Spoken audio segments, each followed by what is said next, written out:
tracks of leviathans. But most of them lay on the lakeside, covering the shore all the way to the tree line.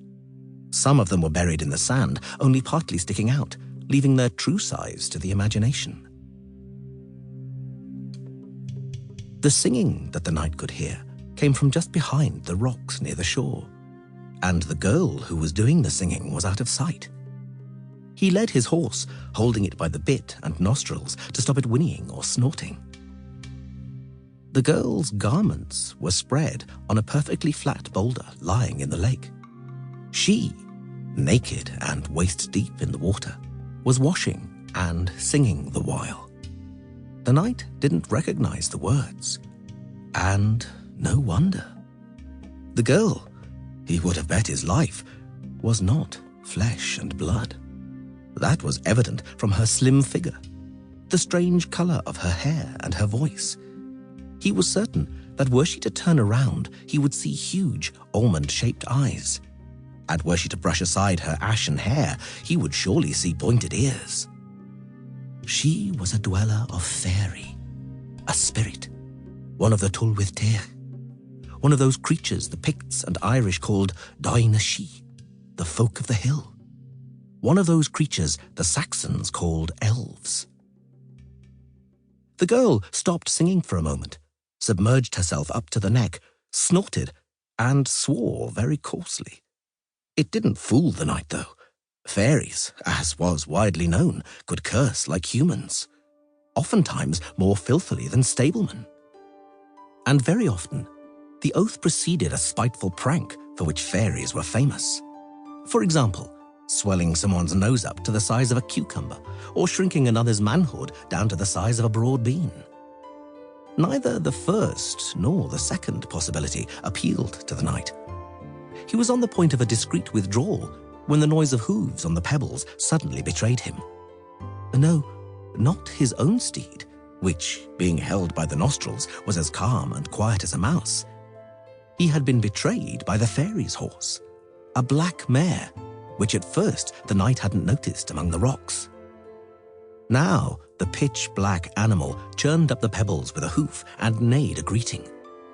The knight's stallion tossed its head and neighed back politely. So loudly, an echo sped across the water. The fairy burst from the water, for a moment presenting herself to the knight in all her alluring splendor. She darted towards the rock where her clothing lay. But rather than seizing a blouse and covering up modestly, the she-elf grabbed a sword and drew it from its scabbard with a hiss, whirling it with admirable dexterity. It lasted but a short moment, after which she sank down, covering herself up to her nose in the water and extending her arm with the sword above the surface. The knight shook off his stupefaction, released the reins, and genuflected, kneeling on the wet sand, for he realized at once who was before him. "Hail," he mumbled, holding out his hands. "Great is the honor for me. Great is the accolade, O Lady of the Lake. I shall accept the sword. Could you get up from your knees and turn away?" The fairy stuck her mouth above the water. "Perhaps you'd stop staring and let me get dressed?" He obeyed. He heard her splash out of the water, rustle her clothes, and swear softly as she pulled them over her wet body. He examined the black mare, its coat as smooth and lustrous as moleskin. It was certainly a horse of noble blood, certainly enchanted, and undoubtedly also a dweller of fairy, like its owner. "You may turn around, Lady of the Lake, and introduce yourself. I am Galahad of Caer Benitz, a knight of King Arthur, the Lord of Camelot, the ruler of the Summerland and also of Dumnonia, Divenant, Powys, Divid, and Temeria," she interrupted.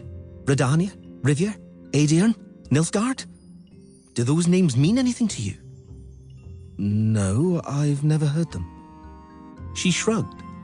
Apart from her sword, she was holding her boots and her blouse, washed and wrung out. "I thought so. What day of the year is it today?" "It is," he opened his mouth, utterly astonished, "the second full moon of the Beltana, Lady Ciri."